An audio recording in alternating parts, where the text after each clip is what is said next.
हाय everyone, सभी का warm welcome है Y T your English shooter पे। आज सुबह का फर्स्ट एडिटोरियल द हिंदू का कवर करेंगे। फ्लड्स एंड फोर्स इसका टाइटल है। ये आर्टिकल लिखा हुआ है इंडिया पाकिस्तान के आपसी रिश्तों पे। बाढ़ आ जाने के बाद भी शायद दोनों देश अपनी ईगोज़ की वजह से एक दूसरे के करीब ना आए। पाकिस्तान में भी बाढ़ के बहुत भारी हालात चल रहे हैं। चलिए शुरू करेंगे इस आर्टिकल को क्विज़ के साथ में। इंटरेस्टिंग आर्टिकल है। अब इसमें सिर्फ आपको ट्रांसलेशन नहीं करना है, ग्रामर वोकैब पे अलग से ध्यान देना है। जो भी आप सीखेंगे इस क्विज़ पे अप्लाई होगा। सॉल्यूशंस क्लास के लास्ट में करवाऊंगा। शुरू करें क्लास को। चलिए आइए कुछ नया सीखते हैं।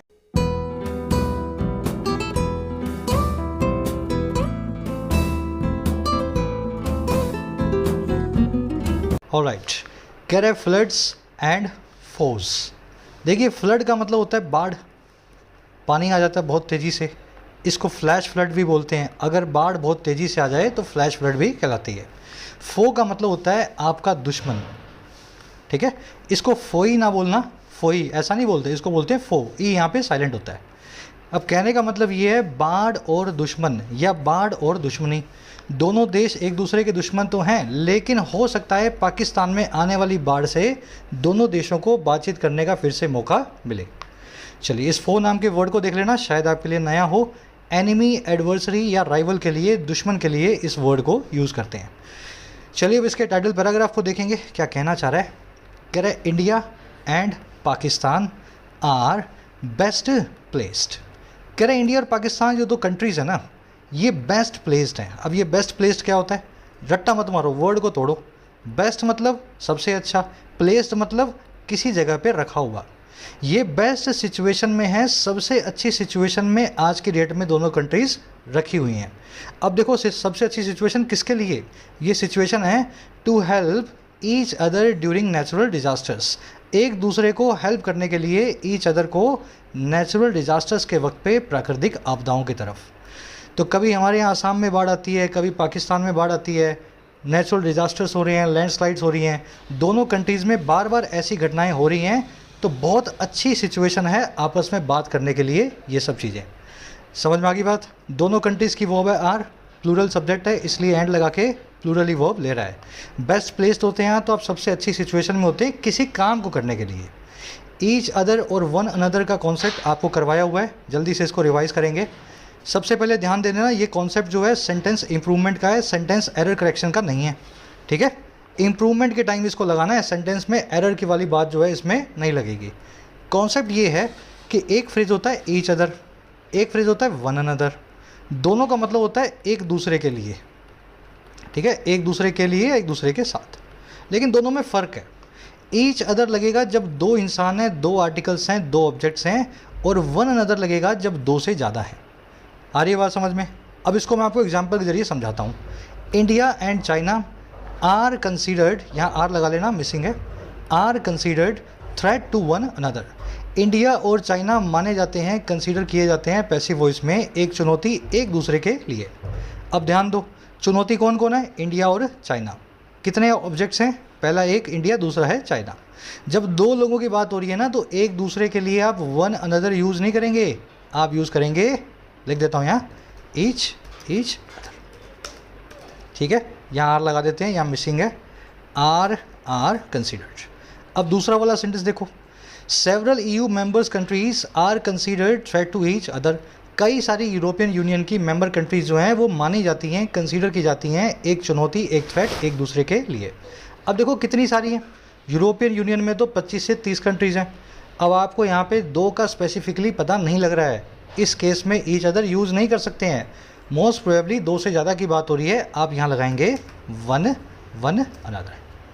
समझ में आ गया कॉन्सेप्ट। अब याद क्या रखना है, इस कॉन्सेप्ट को सिर्फ सेंटेंस इंप्रूवमेंट में यूज़ करना है। यहाँ पे वन अनदर अगर लग भी जाए तो भी सेंटेंस गलत नहीं है, लेकिन इम्प्रूव करने के लिए आप यहाँ पे ईच अदर लगाएंगे। मॉडर्न इंग्लिश में इन दोनों फ्रेजेस के बीच का डिफरेंस ख़त्म हो चुका है। चलो, कॉन्सेप्ट सीख लिया आपने, आज के क्विज़ में यूज़ करेंगे। अब आगे बढ़ते हैं, इस आर्टिकल की वोकैब पे नज़र डालेंगे, और काफ़ी रिच वोकैब है ना। और उसी के साथ में गणेश चतुर्थी के मौके पे आपकी एग्ज़ाम की प्रिपरेशन को एक बड़ा बूस्ट मिल रहा है। टेक्स्ट बुक पास की रेगुलर कीमत होती है 400 रुपये एक साल के पास की, लेकिन अगले 3 दिनों के लिए ये पास आपको मिल रहा है मात्र 315 रुपये में। काफ़ी बड़ा डिस्काउंट है। ₹85 का, मैंने भी इतना बड़ा डिस्काउंट नहीं देखा है। तो 3 दिनों का ऑफर है, फ़ायदा उठा सकते हैं। कोड जरूर लगा लें, कोड से ही डिस्काउंट मिलेगा YET10। टेक्स्ट बुक पास में 1 साल की वैलिडिटी के साथ में सभी एग्ज़ाम्स, चाहे SSC हो, बैंकिंग हो, स्टेट एग्ज़ाम्स हो, इनके 45,000 मॉक टेस्ट का एक सिंगल पैकेज आपको मिल जाता है। हर वैरायटी के क्वेश्चंस करने को आपको मिलते हैं। बस कोड आपको YT10 लगाना है और अगले 3 दिनों में ₹315 में इस पास का आप फ़ायदा ले सकते हैं। कमेंट सेक्शन में लिंक रखा है। चलो जी, अपनी वोकैब शीट है। वर्ड शुरू हो रहे हैं कैलामिटी से लेकर के आगे मिलेगी आपको ल्यूडिक्रस तक। ठीक है, 5-6 वर्ड्स हैं अपने पास। कैलामिटी क्या होती है जी? कैलामिटी का मतलब होता है आपदा। जनरली नेचुरल डिजास्टर्स के लिए, बाढ़, तूफान, चक्रवात के लिए कैलामिटी नाम का वर्ड यूज़ करते हैं। अब ये नेचुरल नहीं हो सकती है, मैन मेड भी हो सकती है। जैसे न्यूक्लियर कैलामिटी है। अब न्यूक्लियर तो नेचर से नहीं हुआ, नाभिकीय ऊर्जा तो हम ही बना रहे हैं ना न्यूक्लियर प्लांट्स के अंदर। तो कैलामिटी कोई भी हो सकती है, जनरली प्राकृतिक आपदाओं के लिए यूज़ करते हैं। इसको डिजास्टर भी बोलते हैं, कैटास्ट्रोफी भी बोलते हैं, कैटाक्लिज्म भी बोलते हैं, डिवास्टेशन या ट्रेजेडी भी बोलते हैं। याद रखने वाला वर्ड एक तो ये है, एक कैटास्ट्रोफी है, कैटाक्लिज्म है, तीनों को याद रखना। The government has created a special fund to deal with natural calamities. सरकार ने एक स्पेशल फंड को क्रिएट किया है प्राकृतिक आपदाओं से निपटने के लिए, डील विद करने के लिए। तो ऐसे आप इसको यूज़ करेंगे। नेक्स्ट वर्ड है एलिविएट। बहुत ही कॉमन सा वर्ड है और एग्जामिनर्स का फेवरेट वर्ड है। इस पे आपको बहुत सारे जो है ना क्वेश्चंस मिलेंगे इस वर्ड पे। एलिविएट का मतलब होता है किसी चीज़ को शांत करना। आपको दर्द हो रहा है, आपने मूव लगा ली, पेन हो रहा है ना कहीं पे, तो आपने अपने दर्द को एलिविएट किया। किसी भी सिचुएशन को धीमा करने के लिए, मंदा करने के लिए एलिविएट वर्ब यूज़ होती है। अब इसके सारे सिनोनिम्स आपको याद रखने हैं। मोलिफाई, एमिलियरेट, मिटिगेट, एस्यूएज, पैसिफाई, सब इसके सिनोनिम्स हैं। बार बार आप इनको अलग अलग आर्टिकल्स में देखेंगे।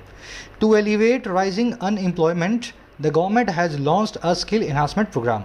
बढ़ती हुई बेरोजगारी को एलिविएट यानी कि कम करने के लिए सरकार ने एक स्किल इन्हांसमेंट, कौशल्य वर्धन प्रोग्राम को, स्किल इन्हांसमेंट प्रोग्राम को लॉन्च किया। चलिए, आज इसका सिनोनिम है मिटिगेट, आर्टिकल में आएगा।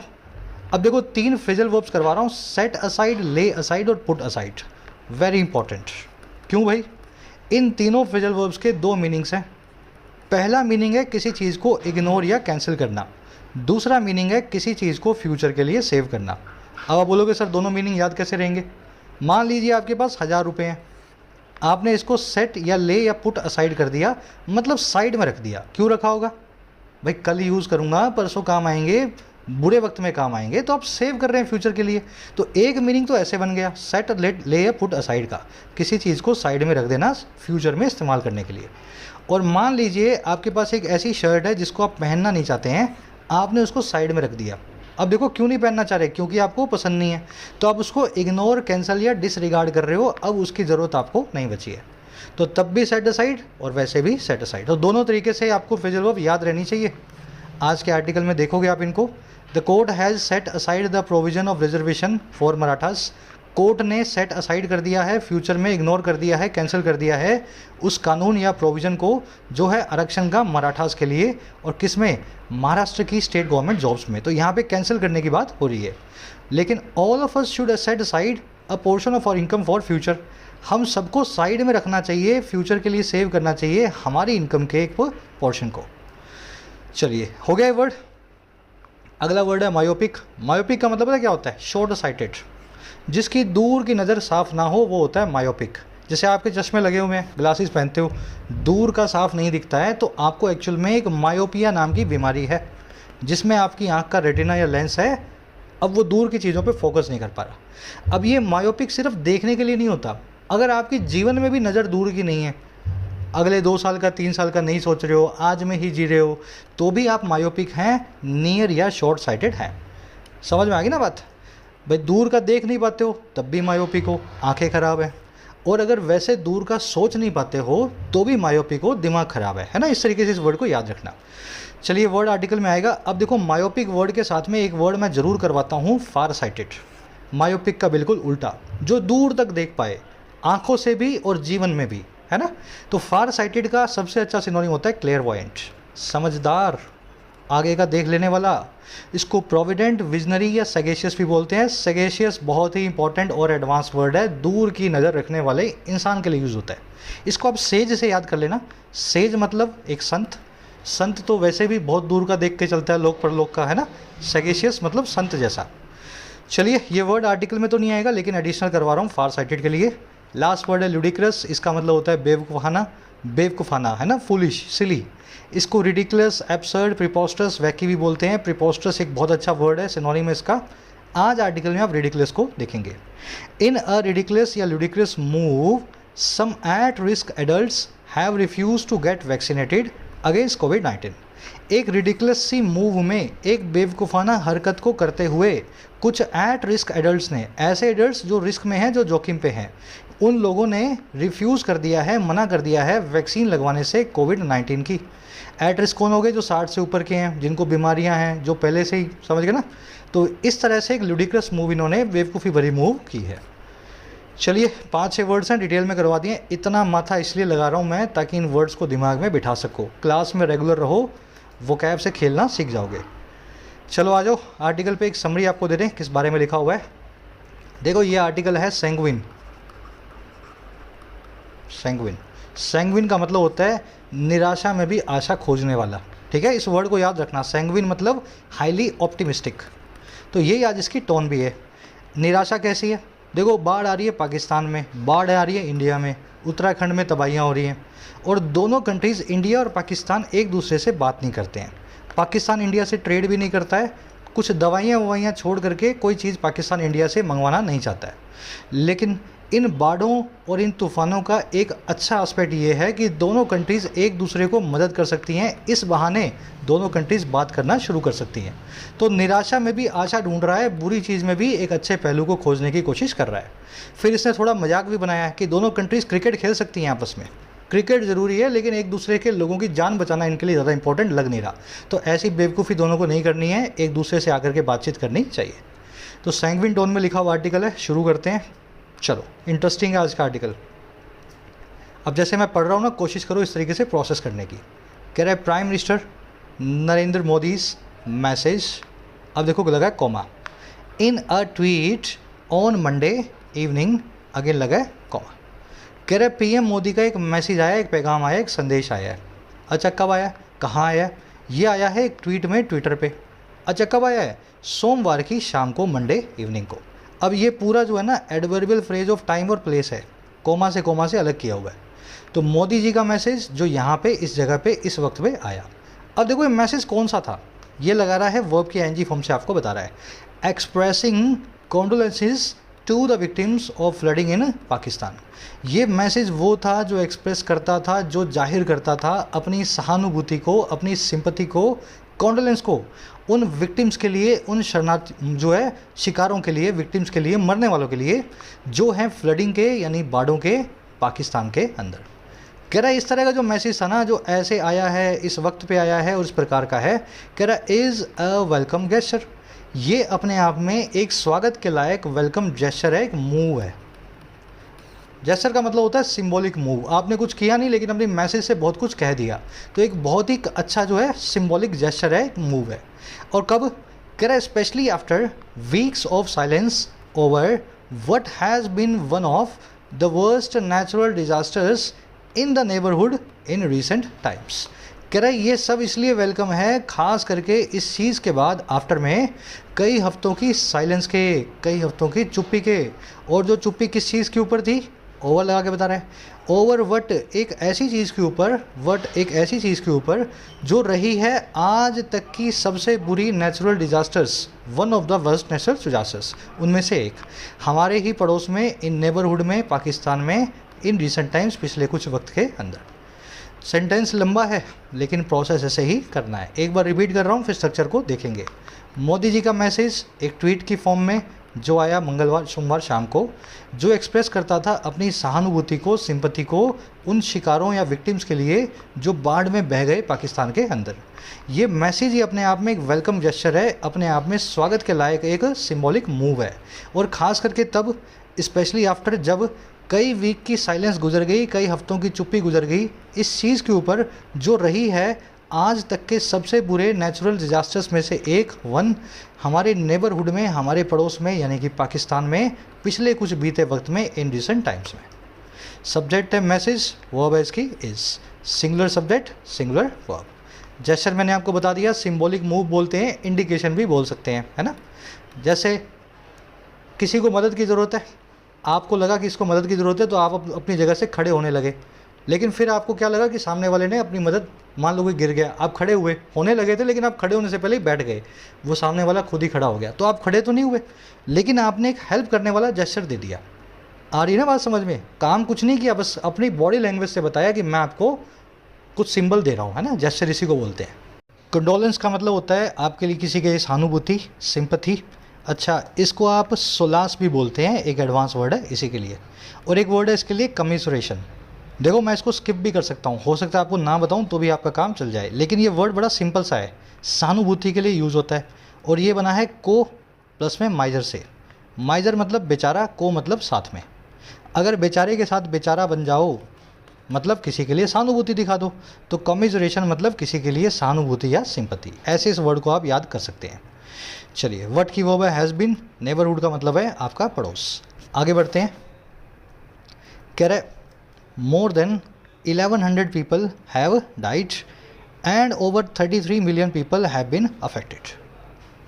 कह रहे 1100 से ज़्यादा लोग जो है मारे जा चुके हैं, हैव डाइड, और 33 मिलियन से ज़्यादा यानी कि 3.3 करोड़, 3.5 करोड़ से ज़्यादा लोग जो हैं have been affected, passive voice में, है ना, प्रभावित हुए हैं, अफेक्टेड हुए हैं। आगे कह रहा है एज ऑफिशियल से 1/3 of the country is under water. कह रहे जैसा कि ऑफिशियल्स कहते भी हैं, अधिकारी जो हैं बोलते भी हैं कि 1/3 जो वहाँ की कंट्री है पाकिस्तान, वो अंडर वाटर है, पानी के नीचे है, मतलब बाढ़ वहाँ पे आई हुई है। कह रहा है and estimate about 10 million billion in damage to homes, roads and infrastructure. और वो एस्टिमेट भी करते हैं, अंदाज भी लगाते हैं, लगभग $10 बिलियन का डैमेज की फॉर्म में वहाँ के घरों को, वहाँ की सड़कों को और वहाँ के इंफ्रास्ट्रक्चर को। तो ऐसा वहाँ के ऑफिशियल्स का कहना है। आगे बात समझ में? सिंपल सेंटेंस है। पीपल की वर्ब है हैव डाइड, एक्टिव में हैव प्लस V3, और यहाँ पे पीपल की वर्ब है पैसिव में have been affected, have been plus में V3। एक्टिव पैसिव तो आप जानते ही हो ना। ऑफिशियल्स की 2 वर्ब्स हैं, पहली वर्ब है से, दूसरी वर्ब है एस्टिमेट। एंड कंजंक्शन से दोनों वर्ब जुड़ी हुई हैं। ऑफिशियल्स ऐसा कहते हैं और ऑफिशियल्स ऐसा एस्टिमेट करते हैं। प्लूरल सब्जेक्ट है, प्लूरली वर्ब्स हैं। कंट्री की वर्ब है इज़। चलो अब एक कॉन्सेप्ट है, फटाफट से देखेंगे इसको। कर चुके हैं अच्छे से आपको आता है, सिर्फ आपको यहाँ पे रिवीजन करवा रहा हूँ, और जो लोग नए हैं वो सीख भी लेंगे। देखो कॉन्सेप्ट ये है कि कई बार आपको इस तरह के एक रेशोज़ मिलेंगे, 1/3, 2/5, 3/6, 4/7।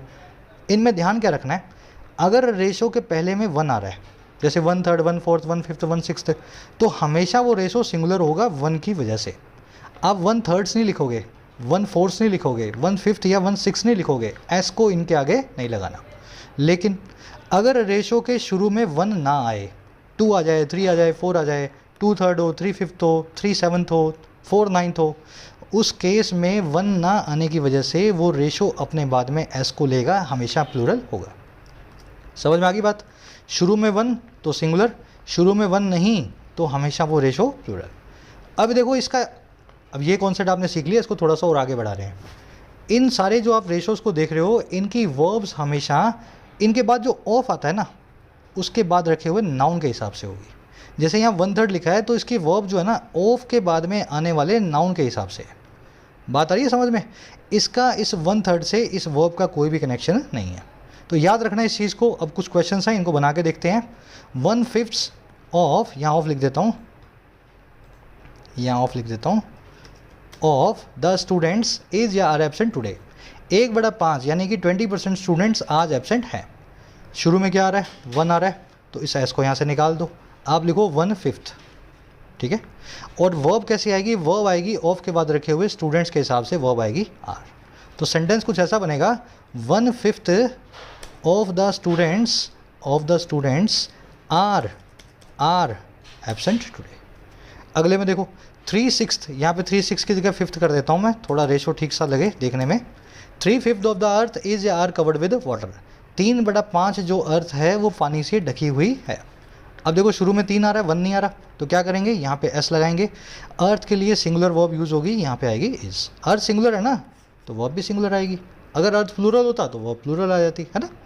चलो तो यहाँ पे 3/5 कर देता हूँ, इसके आगे एस लगा के 5th, और यहाँ पे वर्ब लेता हूँ सिंगुलर यानी कि आर। बड़ा ही सिंपल सा कॉन्सेप्ट है, बस पहली बार पढ़ते हैं तो लोग थोड़े से परेशान होते हैं ना, एक बार सीख लेते हो फिर ये क्वेश्चंस बड़े इजी हो जाते हैं सॉल्व करना। स्क्रीनशॉट ले लो इसका, आज के क्विज में इसको यूज़ करेंगे। चलो बढ़े आगे। आगे कह रहा है the floods have also affected standing crops and as the waters recede fears of disease as well as food shortages are expected to rise। कह रहा है फ्लड्स ने साथ ही साथ अफेक्ट कर दिया है। अफेक्ट करना मतलब प्रभावित करना, इम्पैक्ट करना। तो किसको प्रभावित किया? इन्होंने प्रभावित किया है स्टैंडिंग क्रॉप्स को, खड़ी हुई फसल को, कटने वाली फसल को। और कह रहा है जैसे जैसे एज वाटर्स रिसीड करते हैं, वाटर्स का मतलब है बाढ़ का पानी या नदी का पानी, है ना, नदी समुद्र नाले के पानी को बोलते हैं वाटर्स, वाटर नहीं वाटर्स। कह रहे जैसे जैसे वाटर्स रिसीड करते हैं, रिसीड का मतलब है पीछे हटना, कम होता है, पीछे हटता है। फियर जो है ना, डर जो है डिसीज़ का और साथ ही साथ फूड की शॉर्टेज का, ये फियर सारे के सारे एक्सपेक्टेड हैं, आशा है इनसे कि वो राइज करेंगे, वो बढ़ेंगे। आगे बात समझ में। फ्लड्स की verb have also affected, waters की वर्ब है रिसीड। रिसीड का मतलब है पीछे हटना, किसी चीज़ का नीचे आना, है ना, डी इंटेंसिफाई होना, गो बैक होना, इसको रिट्रीट करना भी बोलते हैं। पहले पानी ऊपर आता है, फिर पानी पीछे जाता है, तो पीछे जा रहा है तो रिसीड कर रहा है। फियर्स की वर्ब है आर एक्सपेक्टेड। चलो कह रहा है in addition the worry that the devastating floods have been caused due to climate change is a worry for all of South Asia. यहाँ पे कोमा लग गया, यहीं रुकेंगे। कह रहा है इसी के साथ साथ इन एडिशन, इन एडिशन मतलब इसी के साथ साथ, इसको मोर ओवर भी बोलते हैं, मोर ओवर, और इसकी जगह बिसाइड्स भी लिख सकते हो, ठीक है, बिसाइड्स। ये जो चीज़ें आपको बता रहा हूँ ये बहुत काम आती है रीडिंग में। कह रहा है इसी के साथ साथ इन एडिशन, मोर ओवर या बिसाइड्स, जो वरी है, जो चिंता है, दैट वो ये कि तबाही मचाने वाली, डिवोस्टेट करने वाली, डिवोस्टेटिंग जो बाढ़ें हैं ये कॉज की गई हैं, पैसिव वॉइस में हैव बीन कॉज्ड, ये कॉज हुई हैं ड्यू टू, वजह से क्लाइमेट चेंज के। कह रहे ये वरी ही अपने आप में एक ऐसी वरी है जो है पूरे साउथ एशिया के लिए, पूरे दक्षिणी एशिया के लिए। कह रहा अब ये कौन सा एशिया है जी, कौन सा रीजन है? One of the world's regions most vulnerable to global warming. दुनिया के उन रीजन्स में से एक रीजन है जो सबसे ज़्यादा वल्नरेबल हैं, सबसे ज़्यादा मजबूर हैं, सबसे ज़्यादा डिफेंसलेस हैं ग्लोबल वार्मिंग के सामने। तो ग्लोबल वार्मिंग की वजह से सबसे ज़्यादा तबाही जहाँ होगी उनमें से एक रीजन है साउथ एशिया। और इस तबाही को देख करके लगता है कि अब ये तबाही हर साल ना होने लगे, इस वरी को पूरा साउथ एशिया फील कर रहा है। समझ में आ गया सेंटेंस? वरी की वर्ब है इज़, फ्लड्स की वर्ब है हैव बीन कॉज्ड। फ्लड्स को कॉज किया गया है पैसिव वॉइस लगा के, हैव बीन प्लस में V3। स्ट्रक्चर को सेंटेंस की खास ध्यान देना है। वल्नरेबल, डिफेंसलेस, ससेप्टिबल सब एक दूसरे के सिनोनिम है। आज मैंने इनका नाम लिखा नहीं है सबका, है ना। चलो कह रहा ऑन ट्यूसडे, इसको बीच में फोकस पे ले आए। कह रहा on Tuesday UN secretary general Antonio Guterres launched a global appeal for aid to Pakistan, comma लगाया। कह रहे ट्यूसडे को, मंगलवार को UN के सेक्रेटरी जनरल जो हैं एंटोनियो गुटरेस, इन्होंने लॉन्च किया, इन्होंने शुरू किया एक ग्लोबल अपील को, एक अंतर्राष्ट्रीय रिक्वेस्ट को। और किसके लिए? एड के लिए, मदद के लिए, पाकिस्तान के लिए, टू पाकिस्तान। तो पूरी दुनिया से इन्होंने बोला कि पाकिस्तान की आप मदद करो। अब ये कौन सा पाकिस्तान है? That he sad had been hit by A monsoon on steroids. कह रहे ये वो पाकिस्तान है जिसको इन्होंने कहा, ही सैड, कि वो हिट हुआ है, हैड बिन हिट, वो हिट हुआ था पास्ट परफेक्ट में, एक ऐसे मानसून के द्वारा जो स्टेरॉइड्स के ऊपर है। ऑन स्टेरॉइड्स का मतलब होता है जैसे इंसान स्टेरॉइड्स पे होते हैं ना, तो बहुत बड़े बड़े हो जाते हैं, बहुत ताकतवर हो जाते हैं ना, बहुत मस्कुलर हो जाते हैं। तो ऑन स्टेरॉइड्स पे हमारा मानसून है। इस बार हमारा मानसून ऐसे लगता है जैसे स्टेरॉइड्स दवाइयाँ खा करके आया है, सारी दुनिया में तबाही मचा रहा है। तो ऐसे पाकिस्तान के लिए उन्होंने बोला कि आप मदद करो। अब देखो सारा काम कैसे किया। कह रहा है indicating unnatural climate patterns, indicate करते हुए अननेचुरल क्लाइमेट के पैटर्न्स को, ऐसे पैटर्न्स को मौसम के जो बिल्कुल भी नेचुरल नहीं है। आगे बात समझ में। गुटरेस की वर्ब है लॉन्च्ड, दैट की वर्ब है हैड बिन हिट, दैट आया है पाक के लिए, पाकिस्तान के लिए। हैड बिन हिट यहाँ पे पास्ट परफेक्ट में पैसिव लगा हुआ है, हैड बिन प्लस में वर्ब की third form. Hit hit hit, V1 V2 V3 same रहती है। अब जल्दी से काम करेंगे, सारी वो वर्ब्स याद करो जो 10 से 15 मैंने आपको बताई है, जिनकी V1 V2 V3 चेंज नहीं होती। मैं यहाँ पे पॉज कर रहा हूँ, वीडियो को पॉज करो, सारी वर्ब्स को कमेंट्स में लिखने की कोशिश करो, लिखोगे तो याद रहेगी। हिट है, कट है, पुट है ना, जितनी याद है 10 से 12 वर्ब्स कम से कम आपको जो आती हैं वो लिखनी है कमेंट्स में। ही की वर्ब है सेड, ही आया गुटरेस के लिए। इंडिकेटिंग यहाँ पे PPS से है, प्रेजेंट पार्टिसिपल साइमल्टेनियस एक्शन। जब पाकिस्तान हिट हुआ था ऐसे एक मानसून से, जो मानसून ऑन स्टेरॉइड्स है, तब वो इंडिकेट भी कर रही थी ये बात कि नेचुरल जो है क्लाइमेट पैटर्न अब नहीं रहे, है ना, दोनों काम एक साथ हो रहे थे। चलो और आगे बढ़े। कह रहा है countries such as the UK, the US, China and the UAE, Qatar and Turkey have already dispatched aid to Pakistan. कह रहा है कुछ देश हैं जैसे कि UK है, US है, चाइना है, एमिरेट्स हैं, कतर है, टर्की है। कह रहा है ये पहले से ही डिस्पैच कर चुके हैं, भेज चुके हैं एड को, मदद को पाकिस्तान के लिए। कह रहा है and many others have promised help while the IMF announced a 1.1 billion bailout tranche on Tuesday। और कह रहे दूसरी कई ने मदद की जो है हेल्प की प्रॉमिस किया है, जैसे फ्रांस ने प्रॉमिस किया है, इटली ने प्रॉमिस किया है, जर्मनी ने प्रॉमिस किया है, तो इन्होंने बोला कि हम मदद देंगे अगर आपको चाहिए होंगी। कह रहे जबकि जो इंटरनेशनल मॉनेटरी फंड है, जो एक इंटरनेशनल ऑर्गेनाइजेशन है जिसके आगे द भी लगता है, इसने अनाउंस कर दिया $1.1 बिलियन के बेल आउट पैकेज को। बेल आउट पैकेज मतलब राहत पैकेज को। अब ये ट्रांस लिखा हुआ है, ट्रांस का मतलब होता है किस्त, ठीक है, EMI जो जाती है ना अपने घरों की, है ना, इंस्टॉलमेंट्स। तो इन्होंने 1.1 बिलियन की बेल आउट की ट्रांस को इन्होंने अनाउंस कर दिया कि एक जो है छोटी सी किस्त हम अपने बेल आउट की भेज रहे हैं। और कब भेजा? ऑन ट्यूसडे, मंगलवार को। अब ये ट्रांस किसकी है वो बता रहा है, कह रहा है as part of ongoing negotiation with the country. ये हुआ एक हिस्से के तौर पे, एक पार्ट के तौर पे उन निगोशिएशंस के, उन बातचीत के जो ऑन गोइंग है, जो चल रही हैं इस देश के साथ, पाकिस्तान के साथ। अब ये कौन सा पाकिस्तान है जी? That is already steeped in an economic crisis. ये वो पाकिस्तान है जो पहले से ही स्टीप्ड इन है। स्टीप्ड इन मतलब डूबा हुआ, है ना, इसको सोक्ड भी बोलते हैं, इसको सबमर्ज्ड भी बोलते हैं। ये वो पाकिस्तान है जो पहले से ही डूबा हुआ है एक आर्थिक तूफान में, आर्थिक क्राइसिस के अंदर। लंबा सेंटेंस है, आसान है। देखो सेंटेंस आया यहाँ से, है ना, यहाँ से लेके यहाँ तक। इन सभी ने हेल्प कर दी है, इन्होंने प्रॉमिस कर दी है, कई दूसरी ने। IMF ने अनाउंस कर दिया है एक किस्त को जो होगी $1.1 बिलियन की, और ये किस्त होगी एक बेल आउट की, राहत पैकेज की। ये वही पैकेज है जो एक हिस्से के तौर पे आया है इस कंट्री से, जो बातचीत चल रही है, निगोशिएशन चल रही है पाकिस्तान की IMF के साथ। और ये वही पाकिस्तान है जो पहले से ही कर्जे में डूबा हुआ है, स्टीप्ड इन है, इकोनॉमिक क्राइसिस से गुजर रहा है। चलो सबकी सब्जेक्ट वो मिला लेना, IMF की अनाउंस्ड, अदर्स की प्रॉमिस्ड, इनकी वर्ब हैव, डिस्पैच्ड, दैट की वर्ब है इज। स्टीप्ड इन मतलब डूबा हुआ, सॉक्ड या सबमर्ज्ड। कह रहा है given that the crisis will only deepen at this point, Pakistan finance minister Miftah Ismail also said on Monday that he may propose lifting the trade ban imposed on India. कह रहा देखते हुए इस चीज़ को, गिवन दैट, अच्छा किस चीज़ को भाई? ये क्राइसिस अब सिर्फ डीपन ही होगा। डीप मतलब गहरा, डीपन मतलब गहराना। अब ये तूफ़ान और गहराता ही जाएगा। भाई बाढ़ से पहले भी तूफ़ान था पाकिस्तान में आर्थिक, अब बाढ़ आ गई, अब तो और ज़्यादा तूफ़ान होने वाला है, और ज़्यादा महंगाई होगी। कह रहे देखते हुए इस चीज़ को कि ये तूफ़ान अब थमने वाला नहीं है और डीपन होगा इस पॉइंट पे, आज के मोड़ पे। कह रहा है पाकिस्तान का जो फाइनेंस मिनिस्टर है मिफ्ता इस्माइल, मिस्टर इस्माइल ने ऐसा कह दिया, क्या कह दिया मंडे को, कि वो प्रपोज कर सकते हैं, वो मसौदा रख सकते हैं, वो एक प्रपोजल रख सकते हैं लिफ्ट कर देने का, हटा देने का व्यापारिक बैन को, व्यापार के बैन को जो इम्पोज किया गया है इंडिया के ऊपर।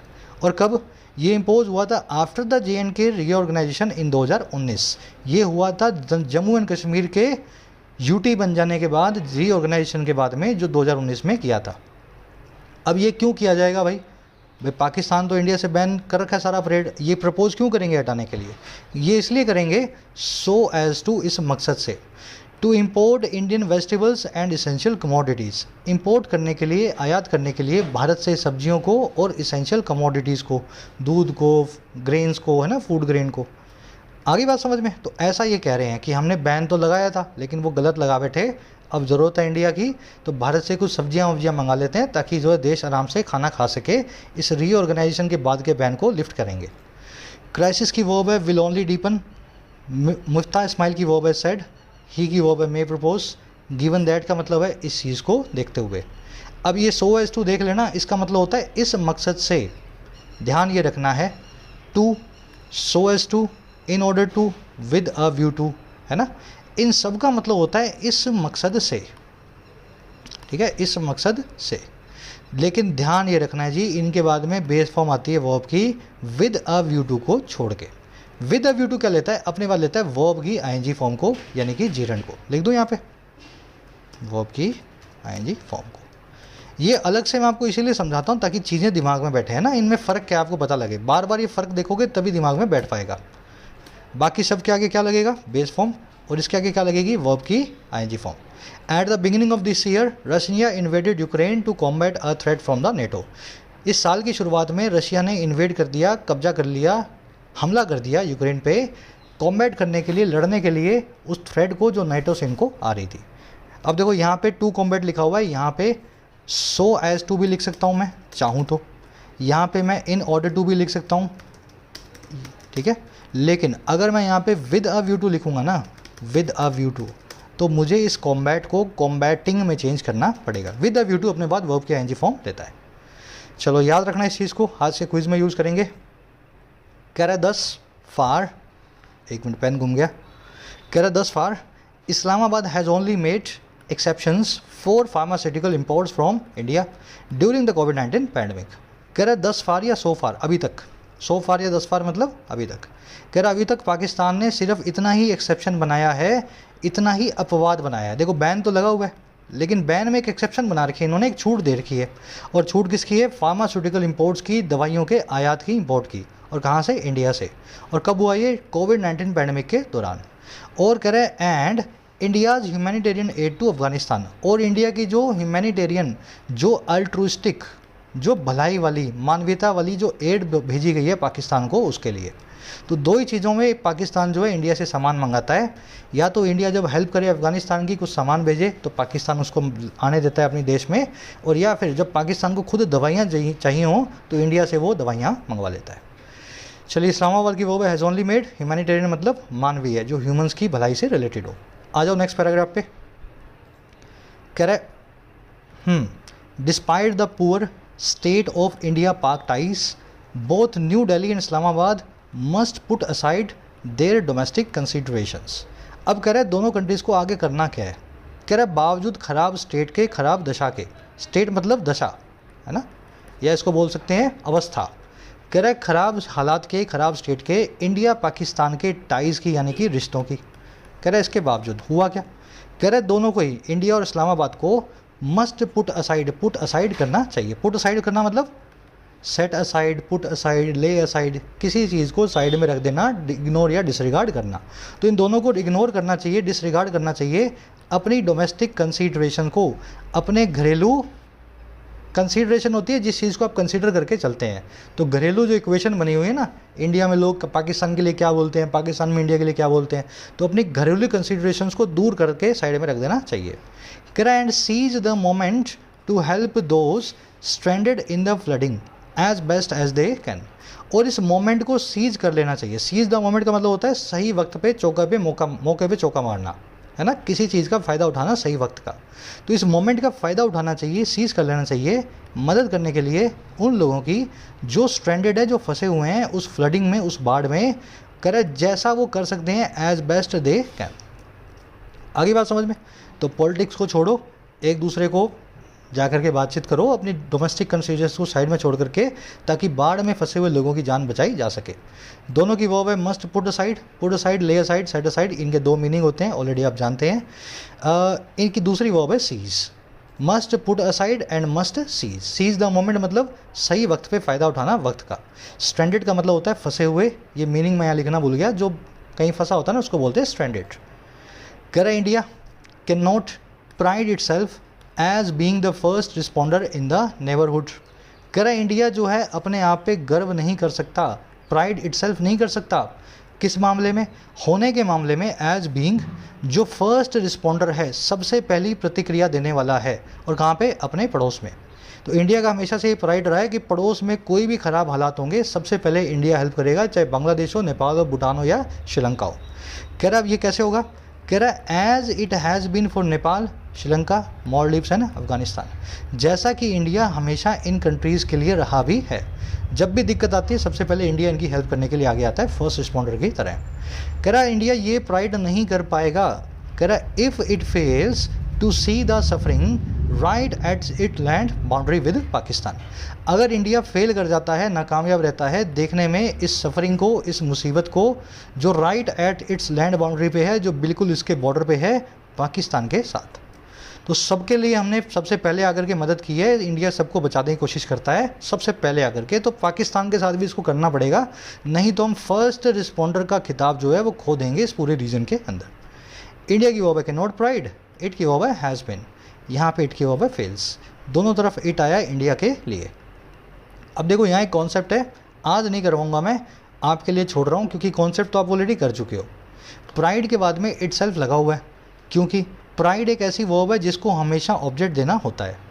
अगर इसको ऑब्जेक्ट नहीं दोगे ना तो ये वर्ब अपने बाद में रिफ्लेक्सिव प्रोनाउन ले लेगी। ये वर्ब तो ऑब्जेक्ट लेगी ही लेगी, इसने कसम खाई हुई है। या तो इसका ऑब्जेक्ट होगा तो उस पर दे दोगे, नहीं तो ये वर्ब अपने बाद में रिफ्लेक्सिव प्रोनाउन लेने वाली है। मेरा आपसे सिंपल सा सवाल है, ऐसी कौन कौन सी वर्ब्स हैं जो प्राइड की तरह बिहेव करती हैं? वर्ब चैप्टर में वीडियो नंबर 17 या 18 देख लेना, वहाँ बेसिक्स में अच्छे से करवाया हुआ है। आज करो, एक बार कोशिश करो कमेंट्स में, नेक्स्ट क्लास में इस कॉन्सेप्ट को मैं आपको करवाऊंगा। चलो एक एग्जांपल दे देता हूँ, एक ऐसी वर्ब का इंट्रोड्यूस, ठीक है ना। तो ऐसी कई सारी वर्ब्स हैं, इंट्रोड्यूस और प्राइड मैंने आपको बता दी।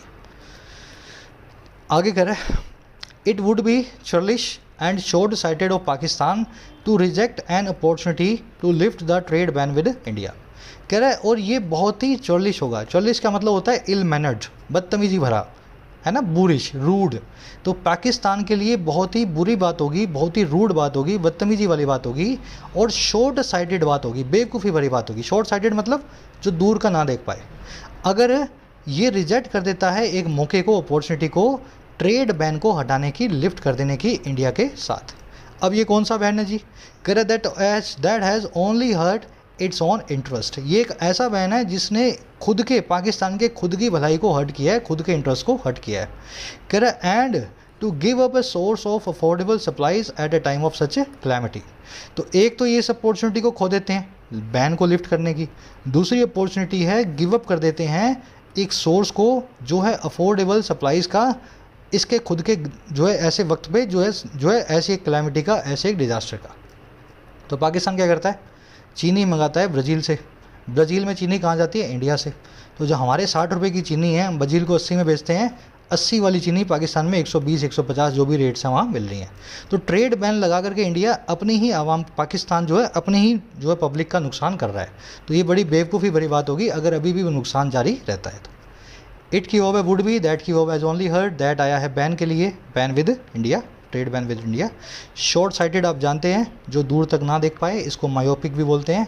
इसका उल्टा मैंने आपको बताया था फार साइटेड, जिसको क्लियर वॉयेंट भी बोलते हैं, है ना। याद है ना वर्ड सगेशियस, क्लियर वॉयेंट। चॉर्लिश का मतलब होता है बदतमीज भरा, रूड या इल मैनर्ड। कह रहा है and it would B both tragic and ridiculous if the enmity between the two countries would not allow them to work together। कह रहा है और ये बहुत ही ट्रेजिक होगा, बहुत ही ट्रेजिडी भरा होगा और बहुत ही बेवकूफ़ी भरा होगा, रिडिकुलस भी होगा, अगर जो एनमिटी है, जो दुश्मनी है, एनिमोसिटी है दोनों देशों के बीच में, वो उनको अलाउ ना करे, उनको इजाज़त ना दे कि वो मिल के काम करें, वर्क टुगेदर करें। और कब? At a time such as this, ऐसे एक वक्त पे जैसा कि आज चल रहा है। एट अ टाइम, ऐसे एक वक्त पे जैसा कि दिस, ये वाला है। और ये कब? कह रहा है even as their governments allow their cricket teams to play each other for financial considerations.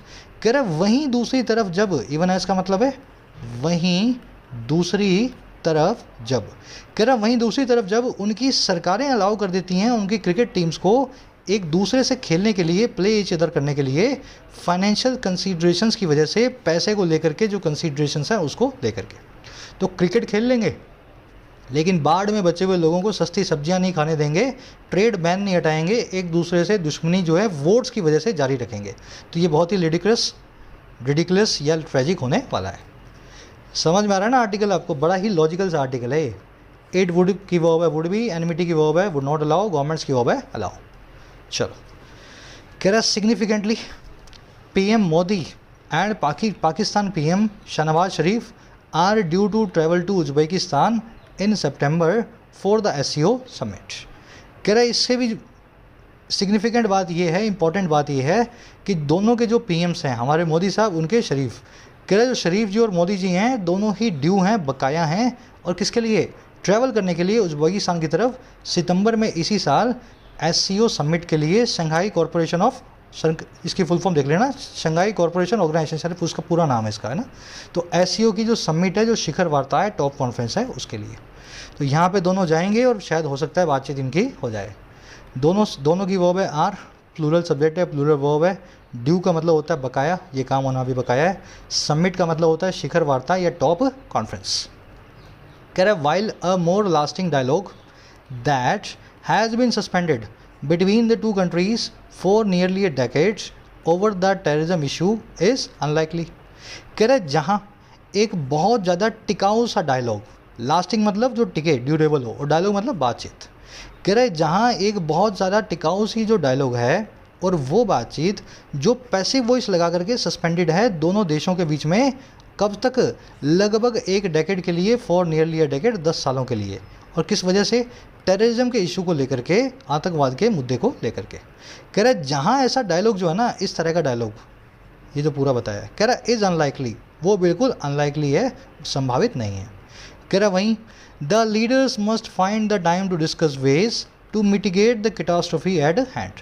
वहीं पे लीडर्स को कोशिश करनी चाहिए पाने की, फाइंड करने की, किसको? उस वक्त को जो है डिस्कस करने का, उन तरीक़ों को जो कि मिटिगेट करेंगे, पैसिफाई करेंगे, कम इंटेंसिफाई करेंगे इस कैटास्ट्रोफी को, इस तूफ़ान को जो अब हाथों पे खड़ा है, जो पाकिस्तान में आया हुआ है।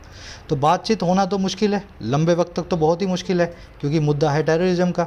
लेकिन फिर भी शायद इतना टाइम के दोनों SCO में निकाल लें कि कुछ बातचीत करके इस तूफ़ान से थोड़ी सी मुक्ति पाएँ, आज़ादी पाने के लिए थोड़ी सी हेल्प जो है एक दूसरे की कर पाएँ।